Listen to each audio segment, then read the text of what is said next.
Hello, friends, and welcome back to Stories About Entitled People.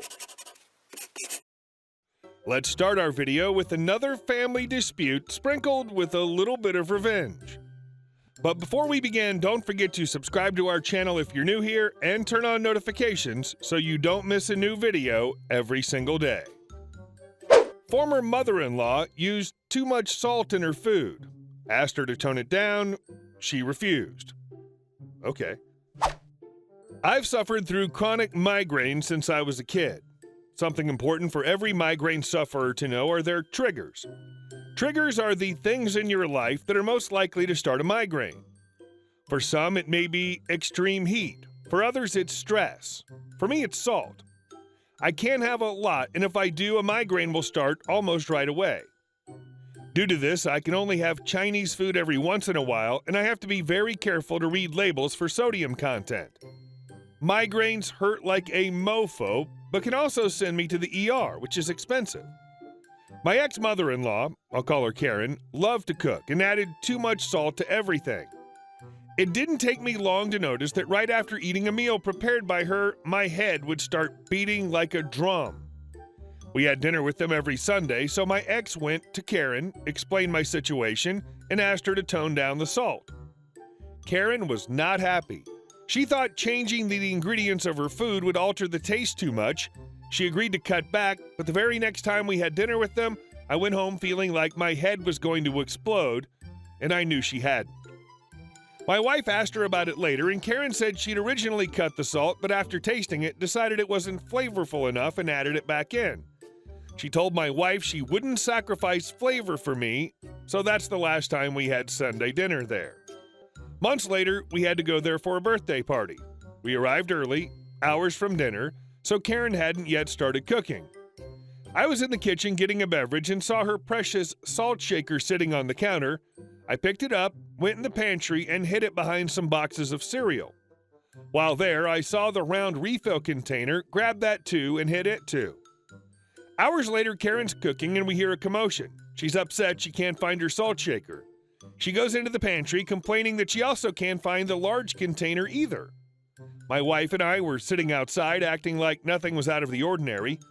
She ended up cooking all the dishes without salt and complained the whole time about how terrible everything tasted. Karen was in a very bad mood as everyone dished up. It wasn't long before they started complimenting her on the food. People were saying it was some of the best she ever made. And from her face, you could see she was shocked to hear that. Several people said to her, "This is great. Did you tone down the salt? You use a lot, you know. This tastes like the perfect amount." To which Karen hissed, "It has no salt because I can't find my shakers." Nobody else was bothered by this. They just nodded and agreed it was amazing. The more they complimented her, the more upset she got. For some reason, she never thought to ask anyone if they'd purposely taken them. We ate and then got up to leave not long after. On our way out, we went by the kitchen to take some leftovers home. While there, I pulled the salt shaker and container out, put them in our bag, took them home, and trashed them. It was the first time I'd eaten a meal with that family and not gone home with a migraine. It's lovely that she got pissy that her salt was gone, but even funnier to have the people complimenting her about using less or no salt. This is amazing. And our next story. Won't listen to my warnings? You're the boss. So this was years and years ago, back when I was working as a land surveyor. Basically, what we would do is go out with a laser gun on a tripod and shoot it at a bunch of mirrors on a stick, and because math, that would give us an extremely precise map of an area. My dad was the one who trained me in the trade, and because I have a very analytical mind, and this is basically geometry, the job, I had talent for it. Though honestly, I wasn't all that fond of the job. Good at it, sure, just not fond. So one day, with my dad's help, I get put on a survey team with a guy we'll be calling Jay. He was technically the crew chief, which meant he was technically in charge. Jay was a dyed-in-the-wool redneck.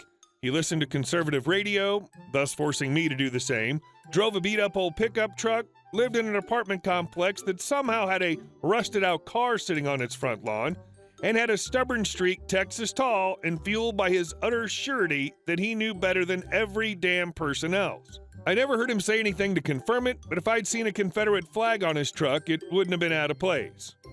Jay didn't like me. I loathed him. We would often meet up at 6 a.m. or even earlier to get equipment loaded and set out on a job. I'm not a morning person. I'm definitely a night owl. And while I'm always awake, alert, and on the ball while on site, the car ride out to the site would often lull me to sleep. Jay effing hated that. Every time I would, fighting to keep my eyes open while ignoring the constant drone of Southern fried conservatism flooding out of the radio, start to doze off slightly, Jay started screaming his damn head off, telling me to wake the F up. If he had to be awake, I was sure as hell gonna be awake too. 10 minutes of ranting, and he'd finally shut up, only to start over again when my head dropped an hour later. This is an example of Jay's attitude toward pretty much everything. He was right, I was wrong. Suggest differently, and he'd hem and haw until you just gave up. So on to the story. We were out on a massive job. We had to survey an entire strip mall complex, one of those deals that takes up an entire block to itself with lots of little alcoves and corners that made sight lines difficult. Lots of setting up, shooting a few points, setting a traverse point, then breaking it all down again to move to the next point. We knew already we were going to be at it all damn day, so we broke everything out and got to work.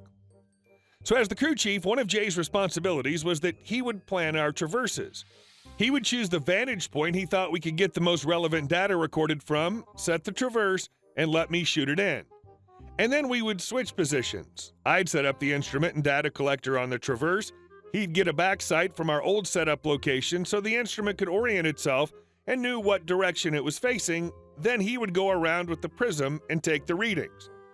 About halfway through this massive job, I've just broken down the instrument and I'm heading to my next traverse when Jay stops me. "Hey, you forgot to shoot in that archway." I should point this out for non-surveyors. You may have noticed that as crew chief and prism man, Jay is the one who picks what to shoot in. So when he says, "you forgot," what he meant was, I forgot, but I want to shift the blame onto you anyway. Jay, go back to that last point. We need to shoot that in. So off I go, back to where I'd just come from. I set up the instrument and get on the walkies. "Hey Jay, I'm dialed in. I just need a backsight." "You were just there. You don't need a backsight. Just shoot it in." "I can't shoot it in without a backsight. If I don't get the orientation, the rest of the job could be pivoted." Jay has all the swagger, but I doubt he understood 3 whole words of what I just said. He was crew chief on seniority, not an actual mind for the math. Basically, since I'd broken it down, the instrument didn't know which direction it was facing, so it would pick a direction at random and just assume it was facing that way. Which means that any points we shot in, including all traverses we shot from that point forward, would be pivoted around that point, a random and arbitrary angle. Jay, you bleep bleep shoot what I bleep bleep tell you to bleep bleep shoot. Take the shots. So I shrugged. Technically, he was in charge. He was the one who literally called the shots. He was the one responsible. So I took the shots and we carried on, with me knowing everything was being increasingly transposed as we carried on. Got to the end of our day. We'd finished up pretty early compared to when we thought we would be getting out. The way we did things is we would shoot the points, then upload them to our company server through a desktop with a mobile modem. This was exclusively my job because Jay was a monkey. He wouldn't know a file repository server mapped to a network drive from his butt. So we pack up all the equipment, get in the truck, and I start uploading our points file. Jay likes to take off from the job site immediately, even though he's supposed to wait for word from our techs confirming they got the points. But by a stroke of luck, he decided today he wanted to relax with a cigarette before we left. Usually he'd smoke as we drove, but I guess he just wanted to chill. In any case, we're actually on the job site, not on the road, when he gets the call from the home office. Jay answers the phone, expecting permission to bleep off for the day. "Hello?" Phone. "What points?" "I don't understand. What's wrong with them?" My ears perk. I know exactly what's wrong with the points. Through straining my hearing and knowing roughly what the tech is about to say, I can barely make out the following. Control points. Over 400 yards. And needless to say, when you're dealing with measurements with precision down to 1/1000th of an inch, an error margin of 400 yards is completely unacceptable. Now, what I could have done is ask Jay to let me talk to the tech, inform them that Jay refused to take a backside at one of the points, and tell them to take all the points above point XXX, pivot them around by point YYY by Z degrees, all numbers that I had memorized. That would have lined up the control points, compensated for the error completely, and we would have driven home having done a good job. But I couldn't do that, could I? That would have indicated Jay was wrong, and Jay is never wrong, so I held my tongue and tried not to smirk.